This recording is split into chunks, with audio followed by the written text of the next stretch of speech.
Hello everyone, কেমন আছো তোমরা সবাই? আমি ব্রাউন গার্ল সোনিয়া আবার তোমাদের সাথে অনেক দিন পরে একটা ব্লগ শেয়ার করতে আসলাম।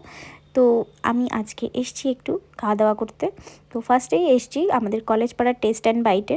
তো এখানে দেখিয়ে দিচ্ছি তোমাদের সাথে কি কি আইটেম আছে। খুব অল্প ছিল, এখানে ফ্রায়েড আইটেম বেশ কিছু ছিল, প্যাটিস টাইপের যে আইটেমগুলো সেগুলো কম ছিল, আর পেস্ট্রিগুলো বেশ ভালোই ছিল। তো এখান থেকে একটা ডবল চকলেট ট্রাবেল এরকম টাইপের কিছু একটা নিয়েছিলাম, নামটা সঠিক মনে পড়ছে না।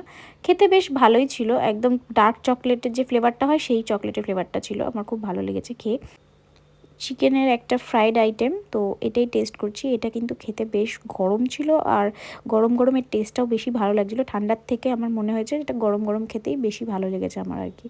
আর তারপরে নিয়ে নেওয়া হয়েছিল একটা ফিশ ফ্রাই।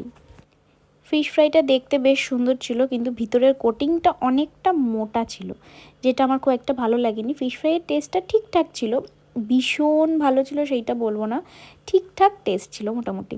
সব থেকে চিকেনের যেটা ছিল সেটা খেতে বেশি ভালো ছিল, আর ফিশ ফ্রাইটা মোটামুটি ছিল।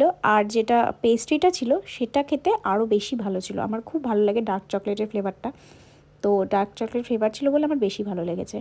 আর চলে এসেছিলাম 72 থেকে ক্রস করে এগিয়ে এসে কলেজের দিকে যেতে যে রাস্তাটা, সেখানে একটা ছোট্ট একটা ফুড স্টলে। তো এখান থেকে নিয়ে নিয়েছি এখন চিকেন পকোড়া।